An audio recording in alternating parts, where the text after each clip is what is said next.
ఓం నమః శివాయ. ఓం నమో నారాయణాయ. కర్మ నివారణ నరదృష్టి నివారణ కాల భైరవాయ నమో నమః. ఓం కాళకాలాయ విద్మహే కాళాతీతాయ ధీమహి తన్నో నరదృష్టి నివారణ కాల భైరవ ప్రచోదయాత్. హరి ఓం. మా ఛానల్కి స్వాగతం. చూస్తున్న వీక్షకులకు ప్రేక్షకులకు ప్రియ కాళ భైరవ భగవద్బంధులకి స్వాగతం పలుకుతూ మమ్మల్ని ఎంతగానో ఆదరిస్తూ ఉండబడినటువంటి ప్రియ సోదర సోదరీమణులకు సనాతన ధర్మ సంరక్షకులకు జ్యోతిష్య అభిమానులకు స్వాగతం పలుకుతూ ఆషాఢ మాసంలో అనగా 1/7/2025 నుండి 15/7/2025 వరకు పుట్టినటువంటి వారందరికీ కూడా ముందస్తుగా జన్మదిన శుభాకాంక్షలు. గతంలో వివాహం చేసుకున్న వారికి వివాహ వార్షికోత్సవ శుభాకాంక్షలు. ద్వాదశ రాశుల్లో గ్రహ గమనాన్ని ఒకసారి వీక్షింపచేద్దాం. వృషభ రాశిలో శుక్రుడు నక్షత్రకారకుడు, మిథున రాశిలో రవి గురు సంచార స్థితి, కర్కాటక రాశిలో బుధ సంచార స్థితి, సింహరాశిలో కుజుడు మరియు కేతు సంచార స్థితి, కుంభరాశిలో రాహు సంచార స్థితి, మీనరాశిలో శని సంచార స్థితితో ద్వాదశ రాశుల్లో గ్రహ గమనాలు ఈ విధంగా ఉన్నాయి.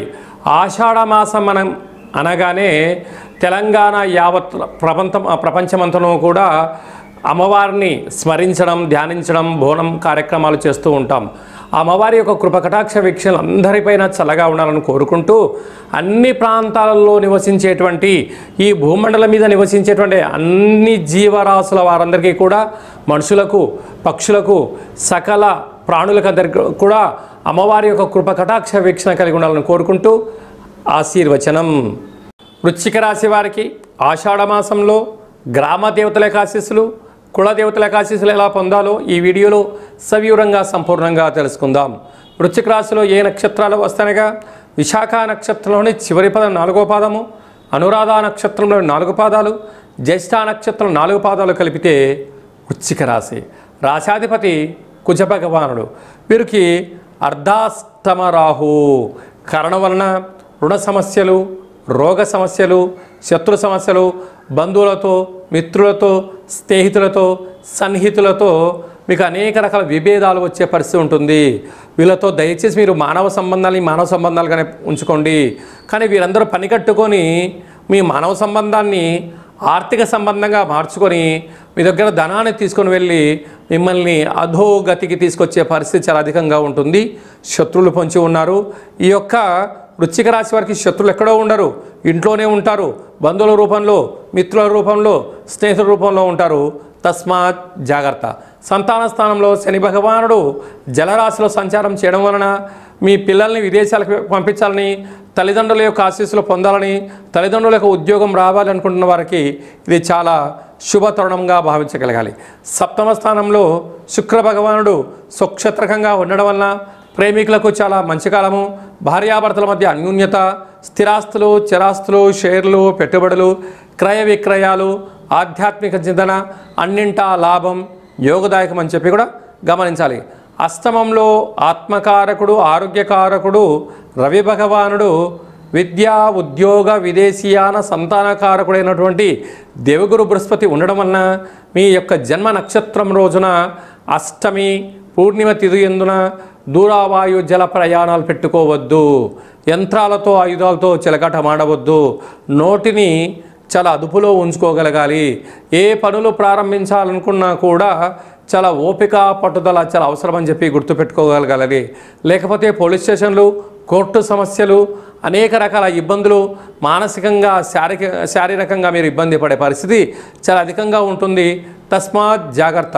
భాగ్యస్థానంలో బుధుడు ఉండడం వలన ఏదైనా పనులు చేసేటప్పుడు భర్త భార్య చేత ఇద్దరూ కూడా సయోధ్యగా దాన్ని ఆలోచించగలిగినట్లయితే సకల శుభాలు కలిగి ఐశ్వర్యం, ఆనందము వృశ్చిక రాశి వారికి సొంతమవుతుంది. రాజ్యస్థానంలో కుజుడు మరియు కేతు సంచార స్థితి ఉండడం వలన ఏదైనా పనులు ప్రారంభించేటువంటి కాల సమయంలో ఓపిక, పట్టుదల, సహనం, సత్ప్రవర్తన, పై అధికారుల యొక్క సూచనలు, సహా ఉద్యోగస్తుల యొక్క సూచనలు, కింది స్థాయి ఉద్యోగస్తులతో మీరు ప్రేమతత్వంగా ఉండగలిగినట్లయితే సకల గ్రహ దోషాలు తొలగిపోతాయని చెప్పి కూడా గమనించాలి. అలాగా వృశ్చిక రాశిలో వారందరికీ కూడా స్వయం వృత్తుల వాళ్ళు కానీ, సేవా రంగాలు కానీ, మార్కెటింగ్ రంగంలో ఉండబడేవారు, ఉద్యోగస్తులు, వ్యాపారస్తులు మీరందరూ కూడా ఈ గ్రామ దేవతల యొక్క ఆశీస్సులు పొందగలగాలి అన్నట్లయితే ఎర్రటి వస్త్రాలు, ఎర్రటి కుంకుమ, ఎర్రటి గాజులతో అమ్మవారికి అర్చన చేయడము, ఎర్రటి కుంకుమను నుదుట ధరించజేయడము, అలాగనే ప్రసాదము ఎరుపు వస్త్రాల స్వరూపమైన రంగును కలిగినటువంటి పదార్థాన్ని నైవేద్యంగా ఏర్పాటు చేసి భక్తులకు పంచడం వలన సకల రుణ సమస్య, రోగ సమస్య, శత్రు సమస్య, ఈతి బాధలు, గ్రహ దోషాలు తొలగిపోతాయని చెప్పి కూడా గమనించాలి. మనకు ఆషాఢ మాసంలో శుక్లపక్షంలో విశేషమైనటువంటి రోజులు అమ్మవారిని స్మరించడం కోసం, ధ్యానించడం కోసము ముఖ్యమైన తిథుల గురించి క్లుప్తంగా, సవివరంగా, సంపూర్ణంగా తెలుసుకుందాం. 3వ తారీఖు 7వ నెల 2025 ఆషాఢ మాస శుక్లపక్ష అష్టమి గురువారము, హస్త నక్షత్రము, చిత్త నక్షత్రము.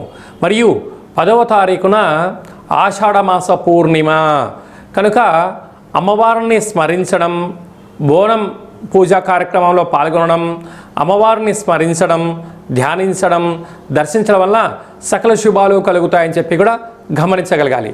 అలాగనే మనము వీలైనంత వరకు ఈ యొక్క ఆషాఢ మాసం యొక్క ఆశీస్సులు పొందగలగాలి అన్నట్లయితే వీలైనంత వరకు కాళికామాతను, కాళభైరవ స్వామిని స్మరణ, ధ్యానము యోగదాయకం అని చెప్పి కూడా గమనించగలగాలి.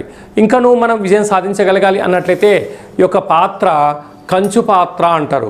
కంచు మోగినట్టు కనకంబు మోగదు గదరాసుమతి అని చెప్తూ ఉంటారు.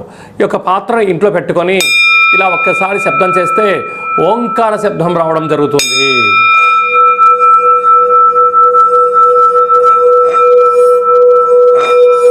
ఈ యొక్క పాత్రను ఇలా మనసులో కాళభైరవ స్వామివారిని స్మరిస్తూ తిప్పడం వలన, ఓంకార శబ్దం రావడం వలన మనిషి శరీరంలో ఉండబడిన చక్రాలు వికసింపచేసి గృహంలో ఉండబడినటువంటి జ్యేష్ఠాదేవి బయటికెళ్ళి గ్రామంలో సంచరించే లక్ష్మీదేవి గళ్ళు గళ్ళు అంటూ మన ఇంటికి రావడం జరుగుతుంది. కనుక కాళభైరవ స్వామి యొక్క అక్షయ పాత్రను ఇంట్లో ఉంచుకుందాం. అష్ట కష్టాలకు స్వస్తి పలుకుదాం, అష్టైశ్వర్యాలకు స్వాగతం పలుకుదాం అని చెప్పి గమనించాలి. ఈ అక్షయ పాత్ర మీకు కాళభైరవ స్వామి యొక్క పూజ 27 రకాల వస్తువులతో దిష్టి తీయించి మీకు పంపించడం జరుగుతుంది. కనుక మనం అందరము కూడా ఆషాఢ మాసంలో అమ్మవారిని స్మరిద్దాం, అయ్యవారిని ధ్యానిద్దాం, కాళభైరవ అష్టకాన్ని వినడం, చదవడం, పారాయణం చేయడం వల్ల సకల అష్ట కష్టాలు తొలగిపోతాయని చెప్పి కూడా గమనించాలి. మీ వ్యక్తిగత జాతకం తెలుసుకోవాలనుకుంటున్నారా?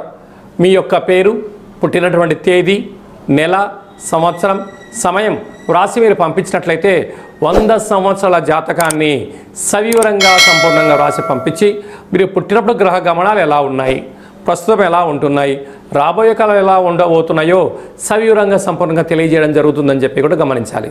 చాలామందికి పుట్టినటువంటి కాల సమయంలో డేటా ఆఫ్ బర్త్లు లేనటువంటి కారణం వలన పేరు యొక్క మొదటి అక్షరాన్ని అనుసరిస్తూ ఆ రాశిని తెలుసుకునే ప్రయత్నం చేస్తూ రాశి యొక్క స్థితిని తెలియచేస్తూ గవళ ద్వారా అనగా రమణ శాస్త్రం ద్వారా కాళభైరవ ఉపాసన చేత భూత, భవిష్యత్, వర్తమానాన్ని తెలియజేయడం జరుగుతుందని చెప్పి గమనించాలి.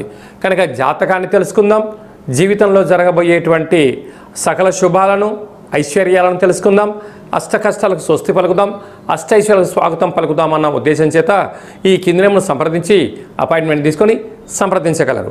అలాగనే విద్యార్థులు ఎలాంటి సూచనలు పాటించడం వల్ల వారి చదువులలో ఉత్తీర్ణత, అదే మీ యొక్క చిన్నపిల్లలకు ఎలాంటి పేర్లు పెట్టడం వల్ల వారికి ఉజ్వల భవిష్యత్తుతో ఉంటుందో కూడా తెలుసుకుందాం. అలాగా నూతనంగా వివాహమైన దంపతులు తరచుగా గొడవ పడడం కానీ, అనేక రకాల ఇబ్బందులు పడడం కానీ, పోలీస్ స్టేషన్లు గొడవలు పడేటువంటి వారందరూ కూడా మీ యొక్క జాతకంలో స్వల్పమైన మార్పులు, పేరులో స్వల్పమైన మార్పులు చేసుకోవడం వలన ఆ దంపతులు అన్యూన్యంగా ఉంటారని చెప్పి కూడా గమనించాలి. కనుక మనం అందరము కూడా జీవితంలో ఉండబడినటువంటి అష్ట కష్టాలను అధిగమించి అష్టైశ్వర్యాలకు స్వాగతం పలకాలను కోరుకుంటూ ఆశీర్వచనం. ఓం శతమానం భవతి శతాయు పురుష సతేంద్రియ ఆయుష్యేవేంద్రియే ప్రతిష్టతి ధనం ధాన్యం బహుపుత్రలాభం శత సంవత్సరం దీర్ఘమాయు సర్వే జనా సుఖినో భవంతు లోకా సమస్తా సుఖినో భవంతు సర్వం శివార్పణమస్తు సర్వం కాళభైరవ దేవతార్పణమస్తు. హరి ఓం. ఈ వీడియో మీకు నచ్చినట్టయితే లైక్ చేయండి, షేర్ చేయండి. అందరికన్నా మీ వ్యక్తిగత జాతకం ముందుగా తెలుసుకోవాలని అనుకుంటున్నట్లయితే మా ఛానల్ని సబ్స్క్రైబ్ చేసుకోండి. ఆల్ అనే బటన్ని కూడా ప్రెస్ చేసినట్టయితే అందరికన్నా మీ వ్యక్తిగత జాతకము ముందే తెలుసుకునేటువంటి అవకాశం కలుగుతుందని చెప్పి గమనించాలి.